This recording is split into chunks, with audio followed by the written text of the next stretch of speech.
BSing with Who? BSing with What? BSing with Sean K.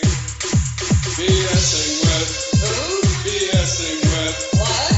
BSing with Sean K. BSing with Who? BSing with What? BSing with Sean K. BSing Hello. with Sean Welcome to K. BSing with Sean K, episode 78. And for new listeners on this show, I have free-form interviews with people from all walks of life, mainly artists, musicians, actors, bloggers, comedians, people like that. On today's episode, filmmakers, or I just have conversations with people who have unusual perspectives or perspectives that aren't heard often in the mainstream media. And I just like to, keep my my interviews very casual, very conversational. And this is the first episode of 2019. For this episode, I'm going to play a conversation I had with Ivana Raicevic and Joe Deeks, who I met when I was staying at the 92Y in NYC while I was doing my master's at Fordham University. And Joe was my next door neighbor, and Ivana lived upstairs, and I met her through Joe, and they were both in the filmmaking department in CUNY. I was studying journalism for my master's at Fordham, and we talk a bit about some of that. And the movie they're working on, they go into it a bit in the interview, is an adaptation of a Stephen King story, not one of his horror stories. It's called LT's Theory of Pets, and it's about the relationship between this man and woman and how their pets are affected by that relationship. They go into it more in the interview, and I've actually acted in one of Joe's projects. He did a reenactment of the scene Whiplash, a scene from the movie Whiplash. There was a date scene, and we talk about that in the interview. And Ivana, the other one who's interviewed in this, was in that scene with me. If you look at my acting reel, you'll see it's the first clip is a clip of me and her in a scene together. And I also was in another project, student film that Joe helped work on. He wasn't the director of that one, called Gone Away. I played the character Ben, and that was a movie about loss, and I was helping the main character deal with he had lost a loved one that died in a car accident, so I was helping that character grieve. It was a short film, very short film, and it was an interesting project to work on. That's on my reel as well. But yeah, it was a fun conversation. We talked about what they're doing with this film project. I just don't want to get too much away in the intro because they said most of it in the interview. And we also reminisced about our time staying together in the 92Y while they came here for a year as like a study abroad program. But they're both going to school in the UK. They talk about that more in the interview. Anyway, here's the episode, and I hope you enjoy it. Why don't you guys just introduce yourselves and talk about who you are and what you do and all that? Oh, okay. Cool. Thanks. Then you can start. So, I'm Joe. I'm studying film at Queen Mary, also with Ivy. We're in our final year. I'm hoping to be a writer and director, but currently in terms of the project that we're filming, LT's Theory of Pets, I'm the producer. And the story kind of focuses around 2 points, mostly around a breakup in marriage, and then also it follows the relation between a man and his wife, between their two pets, and how the pets are kind of at the focus point between the deterioration of the marriage. It's also based off a Stephen King story, which we got licensed for $1 as part of his Dollar Baby program. So it naturally kind of styles and incorporates a kind of dark and twisted ending to kind of shake things up. And And then Ivy is going to be our DP, so she has the kind of the creative eye for lighting and shot selection and things like that. Yeah, so I'm also studying with film Queen Mary with Joe, and I've been into cinematography since I also study at Interactive Design Institute, the University of Hertfordshire. I study photography, so I'm trying to balance the 2 degrees while working at Shoot Blue, which is a production company and also a rental place. So that's where I got all my cinematography knowledge from, and obviously that's the thing I'm into. So I'm hoping to get to make the best thing possible I can with LT Stereo Pets. I'm really excited about it because this is the first time I'm actually working with something other than humans. Yeah, that's it. Yeah, because we'll require a trained cat and dog, so it's going to be a fun challenge. Yeah. So then you both had a semester abroad as like part of your training, but it was the same school, because I know it was CUNY you went to over here, right? Yeah, it was CUNY Hunter in specific. That was the New York option that our university offered. So we were there from the Hunter semester from August to May, or August to April, I think it was, in the heart of Manhattan. But is it like a similar curriculum and stuff? Like, were you learning different things? Are you learning different things there than you were learning here? Is it like... Well, Hunter, we found, was a lot more production based. So we spent a lot more time actually filming. Yeah. Whereas back in the UK, we have a more natural reputation as a more academic kind of region. So it was really nice to get some production experience under our belt during our year at Hunter. Yeah, I mean, now when we compare it to what we've learned throughout that whole year that we spent in New York, which was all focused on production, at least we chose the modules that were dealing with production. Our peers were not as production, like the modules that they took at Queen Mary were not as production based. It was mostly theory. So we feel like we're advanced in that type of level. And also we stayed in 92nd Y along with you, Sean. That's where we met. You were, next door to Yeah, it Joe? was right next door to... We were literally, next door neighbours, a tap away from one another. So it was really interesting. Yeah, I heard you guys had some good times, and that's how he introduced me to you. We acted together, didn't we? Yeah, and his film. Yeah, it was a reenactment of Whiplash, the date scene. Yeah. And I remember we couldn't secure a restaurant or a pizza bar or something like that, so we had to settle for someone's apartment. So it didn't quite turn out the way we wanted, but I just need to say this. Fun. I just need to say this, that the pizza that we were playing in front of, both you and I, it got eaten by Joe. He did not offer anything to his actors. Oh, yeah, we didn't get a crafty or anything, did we? Yeah, thank you, Joe. Yeah. But see, this time it's going to be different. Now I'm in charge. That was bad on my part. Yeah. We're going to be... He exploited us. Yeah, I'm having you. If you want to phrase it that way, then I guess that's true. He said he was never going to be mean to me again because he had issues with one of the actors, but then we ended up, it was an amazing thing. I really enjoyed it in the end. Yeah, and then I did that other project with Joe, with the short film Gone Away, I think it was.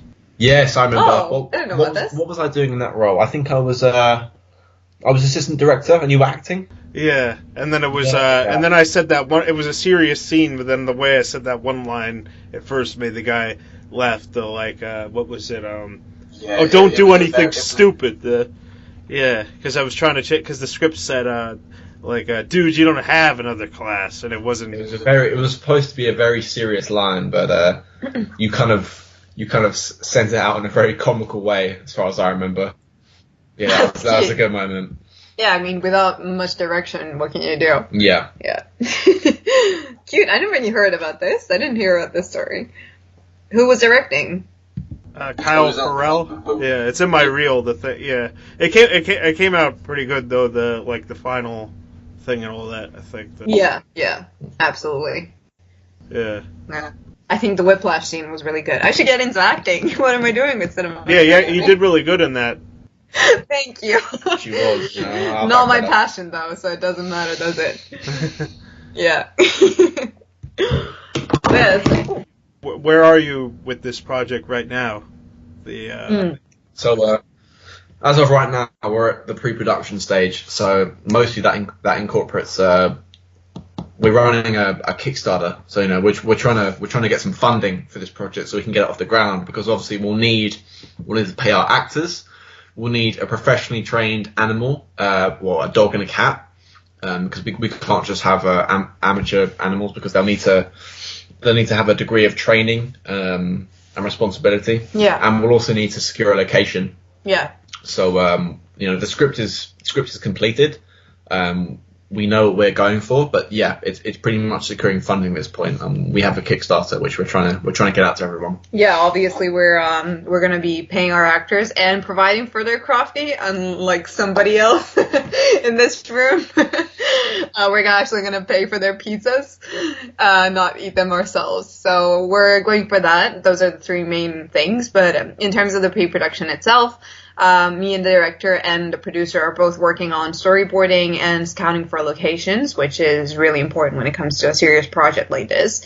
And because it's a Stephen King novel, like it's not a novel actually, it's a short story. We're trying to make it as professional as we can and try and make it an actual thing. So it's not just another student project that you're investing money on and that's not going to be professionally done. Yeah, we'd love to try and get this to a festival if possible, but that's the best case scenario. Yeah, exactly. And we're all passionate about what we're doing. So Joe is a really passionate producer. Like, he's doing a great job with it. Our director has years of experience as well. And I've been doing cinematography pretty much for the past 5 years. That's all I'm interested in. I'm not interested in anything else. And the actors we're holding auditions actually very soon. So if you know any actors, it's going to be in backstage under the name of LT Theory of Pets. What drew you to this Stephen King story? Originally our director approached us with this concept of the Dollar Baby program, which is what Stephen King runs. It's basically either a logline or a short story that Stephen King's written, and they sell them to students or to anyone else willing to purchase them for $1, and then you can adapt them into a film. And so our director originally thought that this would be a great idea, because it would allow us to achieve a certain sense of marketing and reach to people that normally wouldn't be accessible with an originally written piece by a student. So we thought that was a step ahead, and then we kind of came together and we agreed on what we wanted to go for in terms of a genre. A lot of us wanted a kind of a comedy or an uplifting piece with a fast pace. So we settled on LT's Theory of Pets, which is pretty much a comedy, and we went from there. Yeah, and it's funny because it was usually Stephen King is known for doing horrors, and this piece is pretty much a comedy. And he's said on several occasions that this is one of his favorite pieces he's ever written, even though it's a short story. And it hasn't been done before. People have tried to raise money for it, but they haven't succeeded. And I feel like we're doing pretty well on this, where I think this project has a huge potential of becoming something even Stephen King would notice. So, we're all really happy to be working on it. Yeah. And I guess directing animals is going to be like a new challenge. Absolutely. Yeah, I mean, I'm producing on this piece, so I'm not going to be working with the animals, but I can imagine directing them will be an interesting challenge. Hopefully, if we reach our budget, we'll be able to obtain professionally trained animals which are able to work with strangers. But if not, we'll have to rely on some of our friends' pets, a dog and a cat, which would be interesting. Yeah, interesting in the very interesting in the kind of, it's going to be a bad challenge. Scenario. It's going to be bad because when you want a pet to do something on cue, that's going to take, if it's not a well trained pet, it's going to take several takes, which takes time, and obviously time is money. So that's going to take everyone's just. What we're trying to get here is the professional dog and a cat who have been training for a while. But the thing is, they do tend to be really expensive, which is the most of our budget pretty much. And pizzas, obviously, but the pets too. Yeah, the pets are going to pretty much take up most of our budget. Yeah. We got a quote the other day that we'd be able to get a dog and a cat for a total of 4 hours each for £600. That's probably, I don't know how much is that in dollars, 700? Yeah. Something. So yeah. And paying actors and locations, that's going to be an additional cost. Yeah. So do the animals like audition, or how does it work? Oh yeah, they are. Aren't they? Well, I think you'd obviously treat the animals different to how you treat the human actor counterparts. I don't necessarily think the animals would audition. I think we'd just be sent a video file of, the actions that they can perform, and if they'd be able to complete our required demands at a suitable level, then that would be fine. But yeah, in terms of human actors, then we'll obviously be auditioning them to make sure they're the right fit. But in terms of the animals, it really relies on our director and the type of dog and cat breed they're looking for. I think we've settled at the moment on a Jack Russell Terrier for a dog. I'm not sure about a cat, if he's agreed on one yet. Yeah, but we want the pets to be at least reflecting what the person might feel inside. I don't know how to explain it, but we want them to look alike. We want a dog to represent one of the partner, and then the cat to represent the other partner. So we're looking for, looks are obviously an important aspect of it. So, yeah. So there's like the people actors, and then these animals kind of represent them too. They're like mirrors of these human characters.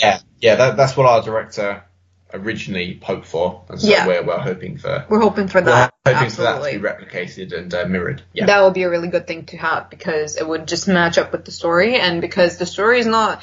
I mean, obviously, knowing Stephen King, the story is just not very. It's not very superficial. It has like a little underbelly on it. So that's a really important thing that we're hoping the audience will catch too. Because it's not only a comedy. It's about following a marriage between two people, and obviously pets, because we feel like pets are not getting enough attention nowadays. The mistreatment of them, especially that around Christmas. I don't know if you know about it, but at Christmas people tend to buy dogs or adopt pets in general, and then just leave them on the street. For example, Dogs Trust and RSPCA are really big on it. They're trying to put a stop on this, and we feel like putting the pets in the spotlight and making people understand that pets are not the just reason. Christmas, that they're not reason for your problems. That pets haven't done anything. That there's something else. Is our main goal, I believe. You mean like they buy them for Christmas and then they just abandon? Yeah, it happens quite a lot. At least I know in the UK that happens quite a lot. Yeah, well, that's going to be another motive in our film, in our movie. We don't want people to necessarily just view pets as just a gift for Christmas. It's a real investment that requires time and love and dedication. Yeah. You can't objectify them. Exactly. Yeah. Spot on. Spot on. So, in what ways do you want to improve or do better in this project than in your past projects? Mm-hmm. Well, I guess the main difference between this and past projects is that we've actually got a set budget, and we're running a Kickstarter to actually achieve a certain amount of funding. Whereas in the past we've kind of I don't want to say winged it, but we've kind of taken it easy in relation to budgeting and finance. Whereas for this we've agreed a rule of set limits in terms of our spending, what we want to dedicate our money to, and things like that. Yeah, we were just discussing it a few hours before, that we were saying we're not treating this assignment because this is an assignment to begin with. This is not an assignment in our minds. This is something bigger that's going to stay with us, and it's going to be it's going to be in our portfolios. It's going to be representing our work and what we can do, what we're like. Yeah, we're basically viewing this as a kind of a step into the industry, so to speak, rather than just an assignment which we need to complete. Yeah, it's funny because we all of us thought about that, but nobody said it out loud. And then when one person said it out loud, we were like, nobody sees this as an assignment. It's just a generic thing one student has to do. It's just, this is something that's going to, make an impact. And especially that's a Stephen King story. Yeah. So your projects before this were more like practice, I guess, and this is your first serious. Yeah, we'll say this is our entrance to the industry, but then again, we feel like we can do better than our peers. I hate to say that, but all of us have had experience in the real industry, whereas most students, as you might know, do not have you're an actor yourself. You do freelance stuff. You occasionally have gigs and stuff. That's really important, isn't it? I'm sure you've turned up to a set where it's been kind of chaotic and nobody's really taking control and it's a bit of a mess, whereas we want this to be, you know, as professional as we can make it. Yeah, me and Joe have been working together before, and our set was, I mean, I don't mean to brag, but it was pretty good. It was one of the better sets that we've done. We finished before we agreed to, and the outcome was way better than expected. So, like, what are some of the festivals that you're submitting this to, like, in the UK? I mean...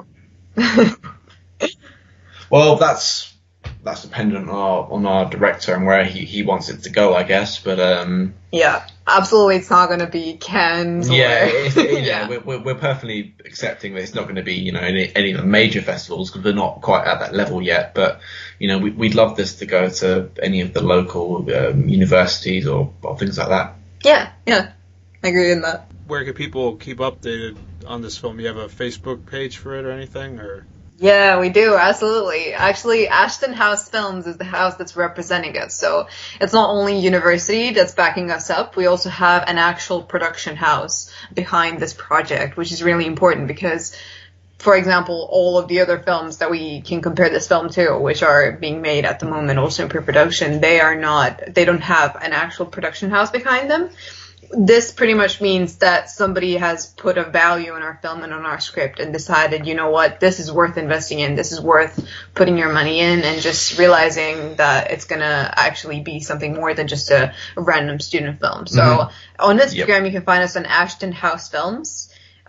We post that we've actually dedicated the Instagram marketing on specifically dogs and cats and Stephen King stuff. So we're not kind of mentioning the actual script itself, but we're sharing a lot of dog and cat memes if you're interested. They're pretty good. And same goes with our Facebook and Reddit and Twitter. Yeah.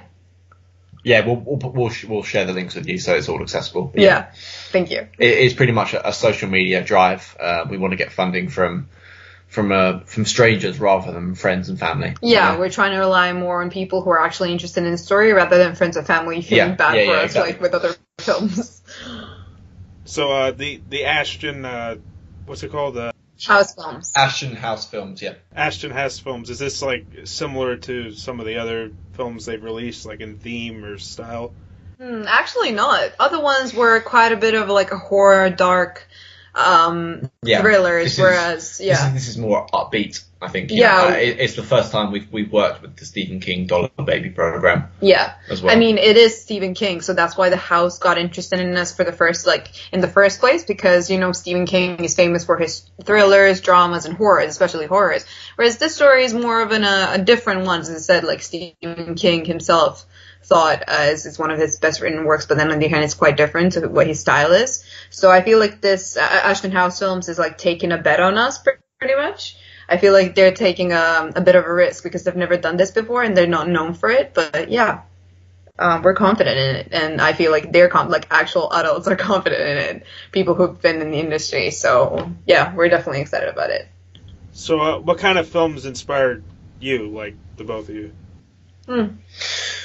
Well, normally my creative tastes are a bit different to LT's Series of Pets, the film that our director's chosen. I'm normally a big Tarantino fan. He got me into filmmaking, so to speak, but I also love Brian De Palma. You know, people like that. You know, the early kind of the 90s pioneers for neo-noir, lounge. You're into gangster film, aren't you? Yeah, I love gangster films. I mean, who doesn't, yeah. He does. I'm more into lighthearted comedy, and I don't know. One of my favorite films is actually Wolf of Wall Street, and I just absolutely love this upbeat what the director is going for. I love this upbeat, like very colorful, just comedy, pretty much. Yeah, because as a DP, you're more focused on visualization. Yeah, and I'm glad I'm on the same page with the director because that's one of the most crucial things. We've been storyboarding intensely, which I feel like it's going to save us time, and I also think it's important to know that you're on the same page as the director is, so you know where this project is going. Absolutely. And that's usually what he does too, is upbeat comedies, like that style. The director, I mean, yeah. I mean, he's done it. He's done a range of stuff. I mean, he did reiterate to us that this is what the type of genre that he wanted to go for this production. So we're perfectly confident that he'll be able to execute that style in a suitable manner. Yeah, I'm telling you, just like the industry experience that not many students have is what separates us from the group. I feel like all of us have done something, and he has done some comedies as far as I know, but his last project, was it The Child and the Thief, was actually a thriller. It wasn't a comedy. So I feel like we're all embarking on this journey, not quite knowing what it takes to do a comedy, but also very excited to do it and knowing that it's going to go the right way because you know what, it's a comedy. Everyone's going to be very upbeat on set and they're going to be excited to do this film. Especially the script, it's just funny, you know? So,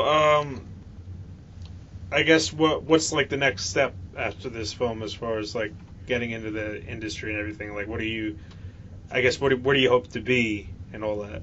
These are nice questions, I have to admit. Mm-hmm. Well, I guess, you know, after the production phase is finished, then we'll obviously do our best to promote the film, try and get it into any of the local festivals if we can.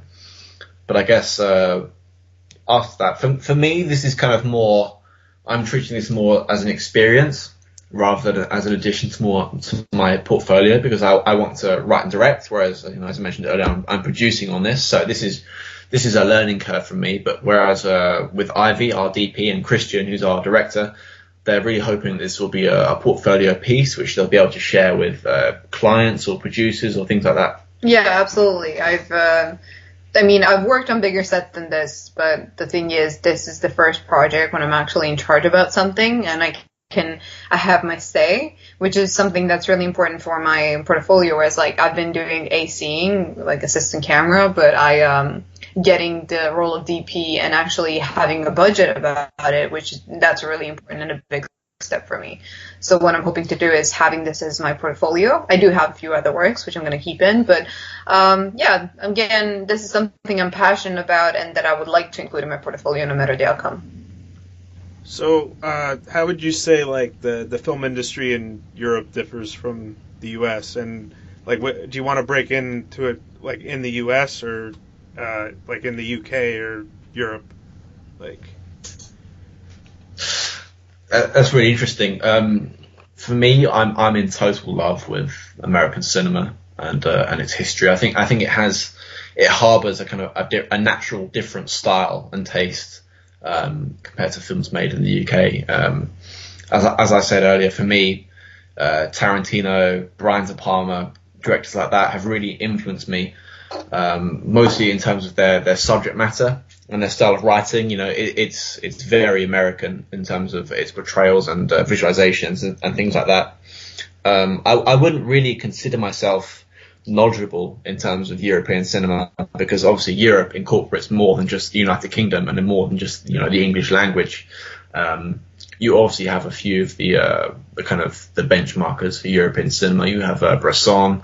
In terms of actors, you have Marcello Mastroianni, things like that. But for me, my influence has always been America, you know, particularly, the Westerns, things like that. Yeah. But I've noticed because first of all, I'm not from the UK, I'm from Serbia.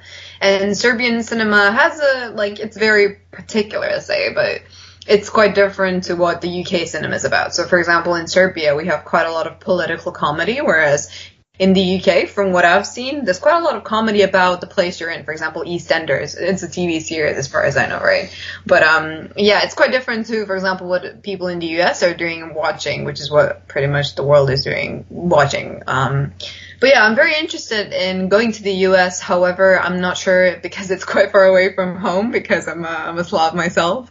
I think it's 8 hours of plane. I think the plane journey is 8 hours. Sure, yeah, it's quite far.